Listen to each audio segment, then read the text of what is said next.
பண்ணாதீங்க. நெறைய பேர் ஸ்ப்ரெட் பண்றாங்க. அது வந்து நான் நடிக்கல, இண்டஸ்ட்ரி குவிட் பண்ணிட்டு போனேன். அண்ட் நல்ல தமயந்தி சீரியல் நான் குவிட் பண்ணிட்டு இப்படி நெறைய ரூமர் ஸ்ப்ரெட் பண்ணாங்க. நான் குவிட் இவங்கள பத்தி யாருக்காவது தெரியலனா இவங்க தான் வந்துட்டு பிரியங்கா நால்கர். சில வருடங்களுக்கு முன்னாடி ரோஜா அப்படின்ற சீரியல் வந்துட்டு பட்டையை கிளப்பிட்டு போச்சு. ரொம்ப பெரிய ஃபேமஸ்ங்க சன் டிவியில் அந்த சீரியல். ஸோ அதில் வந்துட்டு லீட் ரோல் பண்ணவங்க இவங்க தான். ஸோ நலத்தமயந்தி அப்படின்ற ஒரு சீரியலில் இவங்க நடிக்க தான் இருந்துச்சு. பட் திடீர்னு வந்துட்டு போயிட்டாங்க.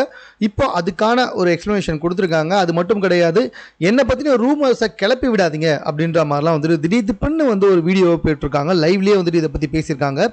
பிகாஸ் ஆஃப் அவங்க மேரேஜ் லைஃப் தான். பிகாஸ் இவங்க மேரேஜ் வந்துட்டு ஃபாரினில் போய் செஞ்சுக்கிட்டாங்க. அதுக்கப்புறமா ரொம்ப சிம்பிளாக தான் செஞ்சுக்கிட்டாங்க. கோயிலில் எல்லா பேரண்ட்ஸ் எல்லாம் எதிர்த்துக்கிட்டு செஞ்சுக்கிட்டாங்க. தென் அதுக்கப்புறமா இவங்களுக்கு டிவோர்ஸ் ஆகிடுச்சு அப்படின்னு சொல்லிட்டு ஒரு சைடில் வந்துட்டு பேசிட்டு இருந்தாங்க. இவங்க இன்ஸ்டாகிராம் பக்கத்தை விட்டே வெளியே போயிட்டாங்க. இது இவங்களோட ரசிகர்களுக்கு ரொம்ப பெரிய அதிர்ச்சி தான் கொடுத்துச்சு. ஸோ மறுபடியும் வந்துட்டு இன்ஸ்டாகிராம் பக்கத்தை ஓப்பன் பண்ணாங்க. ஓப்பன் பண்ணிட்டு இப்போ என்ன சொல்லியிருக்காங்கன்னா, நலத்தமயந்தி சீரியலில் நான் ஒன்றும் வெளியே வரல. ஸோ அவங்க தான் வந்து திடீர்னு ஷெடியூலெல்லாம் மாற்றி அப்படியே அந்த சீரியலை முடிச்சிட்டாங்க அப்படின்ற மாதிரிலாம் வந்துட்டு பேசியிருக்காங்க. ரெண்டாவது, இவங்க நடிப்புக்கு இன்னும் வந்துட்டு குவிட் பண்ணவே இல்லையா. ஸோ நடிச்சுட்டு தான் இருப்பாங்களாம், சாகிற வரைக்கும் நடிப்பா அப்படின்றத வந்துட்டு இந்த இடத்துல கன்க்ளூட் பண்ணியிருக்காங்க. என்னை பற்றின ரூமர்ஸை வந்துட்டு தயவு செஞ்சு கிளப்பி விடாதீங்க அப்படின்ற மாதிரியும் வந்துட்டு சொல்லியிருக்காங்க.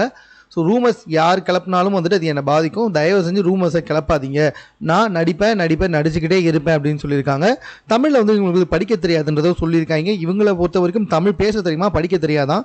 மேக்ஸிமம் வந்துட்டு தெலுங்கு தான் இவங்க அதிகமாக ஃபோக்கஸ் பண்ணி வந்துட்டு இருக்காங்களா. தமிழில் வாய்ப்பு கிடைச்சாலும் செய்வேன் அப்படின்னு தான் சொல்லி வந்துகிட்டு இருக்காங்க.